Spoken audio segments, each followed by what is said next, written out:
Good afternoon. I am Deborah Holden Holloway, Minister of Music at Westside Presbyterian Church, and it is my privilege to welcome you to the first ever Westside Concert Series virtual concert. Early in 2020, our concert series committee had built a wonderful season for the coming program year, and we were very excited to offer this season that would bring a tremendous variety of artists to our lovely sanctuary. And then the pandemic hit and changed all our plans, as well as that of the arts organizations throughout the world. Since then, we'd hoped to find a way to bring programs to the community in a safe manner. And so today, we open our 45th season in a way few of us had ever dreamed, over the internet. Today's artist, Angie Zhang, began her professional career at the age of 10. You are allowed to be jealous. And she holds bachelor and master's degrees from the Juilliard School. Her artistry was apparent to us all when she played Mozart's Concerto in E-flat on this very piano with the Juilliard Chamber Ensemble when they appeared on our series in 2018.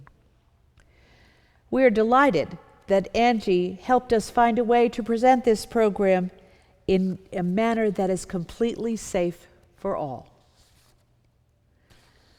The Westside Concert Series is dedicated to presenting outstanding artists, and if you would like to help us, you could click the donation link on our watch page and choose Concert Series from the drop-down menu. After the Haydn and Balakirev sonatas, by the way, the Balakirev is rarely heard and is quite wonderful. We all have the opportunity to greet Angie in our Zoom narthex. Now there's something you don't hear every day, the words Zoom and narthex in the same sentence, let alone the same document. I hope you will join us by connecting to the Zoom link for our Q&A session. Welcome to the Westside Concert Series. Hi everyone. Thank you so much for tuning in to my concert. I would just like to say a few words about the Haydn Sonata as well as this beautiful fortepiano. So this fortepiano is a 5-octave 1790s Anton Walter copy made by Paul McNulty, who is a master builder and who has a workshop in the Czech Republic. This specific fortepiano was built around 20 years ago, and I have the fortunate pleasure of being able to practice on it every single day if I wanted to here at the University of Michigan. So a little bit about this beautiful 2-movement Haydn Sonata. This was one of 6 sonatas he wrote in 1776, a very famous year. And that's actually why I chose to learn and play this and revisit this again, as I remember I learned this when I was younger. This one really appealed to me because I really enjoyed having all of these little puzzles to fit together regarding ornamentation, what to do, especially when I'm actually playing on the fortepiano. The action is extremely different. It's much faster to get to the bottom of the key. So a really good analogy I use when people ask me what the difference is for me when I play and kind of go back and forth between playing on a modern piano, playing on this instrument, and sometimes a harpsichord or something else. And my go-to is always that this instrument is kind of like somebody playing ping pong, and then the modern piano is definitely tennis. So that is the biggest difference. You know, everything is more, I don't want to say delicate, because you can really produce a great, full, rich sound on this instrument, but your fingers actually have to be much more in tune with what you're thinking mentally for everything to come out the way you want it to. It's kind of like ice skating, anything that kind of requires very acute facility. And so this is challenging in this piece, and that's why I really like it, because there are lots of 16th notes, 32nd notes. This is pretty much, quintessential Haydn, if you will, and there are beautiful harmonic changes and resolutions. There's a cadenza where I kind of improvise in the middle of the first movement, which is really, really fun. And then we get to a short adagio section.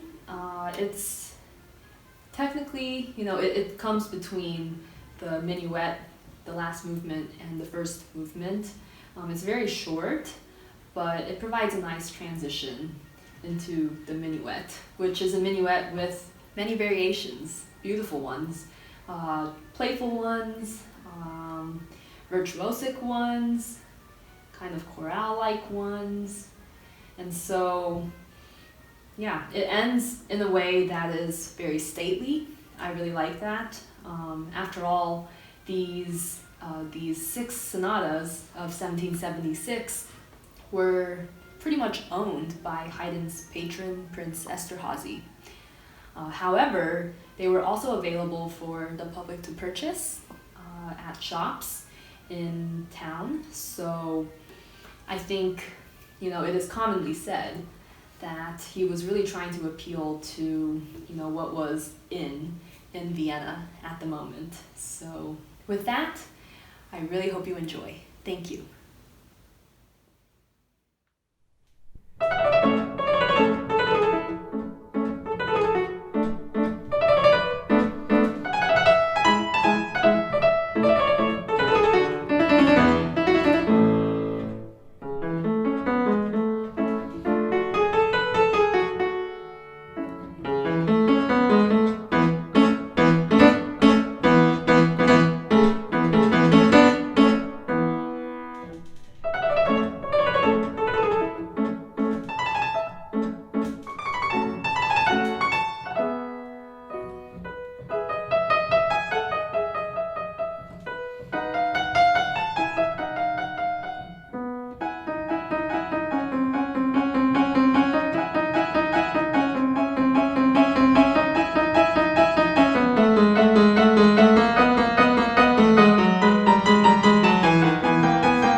I'm Angie Zhang, and thank you so much for tuning in to my concert. I'd like to say a few words about the Balakirev Piano Sonata. And currently, just a little bit about my whereabouts. I am in Britton Hall, one of the many halls here on the University of Michigan Ann Arbor campus, and this is located inside the Moore Music Building. And so this is where I recorded the Balakirev for your viewing pleasure. And on this gorgeous New York, very new Steinway D. And it's truly the perfect instrument for something so sonorous and luscious and beautiful as the Balakirev. So this sonata was written in 1905, which is 5 years before his death. And so it's one of his last works, for piano and otherwise. And some of you might recognize the name Balakirev because in the piano world, he is mostly known for writing Islamé, which is often touted as one of the hardest technical piano pieces to play. So very interestingly enough, the last movement, movement 4 of this sonata, has very similar elements. And the compositional techniques you can find in Islamé.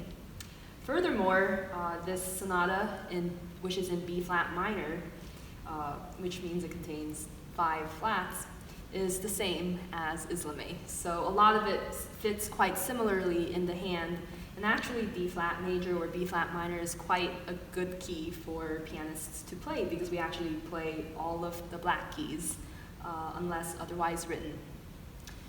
So a little bit about the piece. The first movement, when you hear it, you'll find that there are neo-Baroque and neoclassical elements. Of course, it's a sonata, so the first movement is indeed in sonata form, ABA. And so you will hear a very clear recapitulation that starts the same way as the piece starts,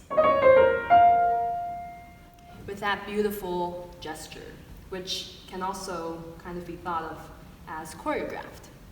And so that is indeed the theme of the subject of this little fugue that he kind of mishmashes throughout the first movement. It's very, very beautiful.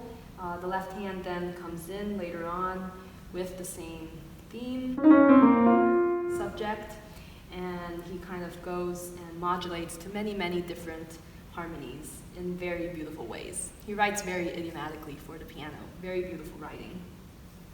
And then moving on to the second movement, starts like this.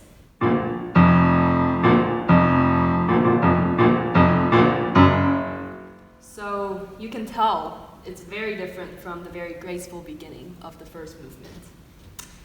It is a mazurka, so from that title, the title of the second movement, you can probably make an educated guess that Balakirev was very much influenced by Chopin, which he indeed was. And so he thought very highly of Chopin and used many of the same dances and forms and even similar melodies as Chopin would have, hence the mazurka. And so it's a mazurka with many variations, some very technically challenging, but all the while super, super beautiful. So moving on to the third movement. The third movement segues into the fourth movement in a very, very nice way. I play it attacca.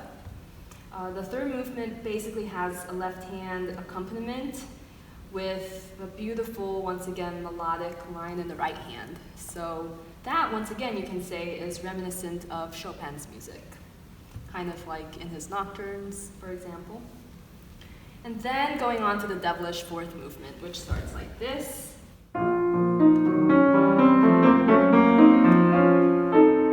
So it has folk-like melodies and tunes, such as the beginning, and you can kind of hear this kind of folksy, modal gesture and sound world. Okay, so this, I would say, is in a rondo form. It keeps on coming back, and we can really hear the music come to life. There's also a slight middle section of the third movement. And then the piece actually ends in a very soft way with that. And so that's not what you would expect from a very kind of robust 30-minute long Russian, quintessential Russian nationalistic piano sonata, but that is indeed what he does. And so with that, I really hope you enjoy. Thank you.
We hope you enjoyed today's program, and I hope that you can join us in our Zoom narthex for the Q&A session with our artist, Angie Zhang.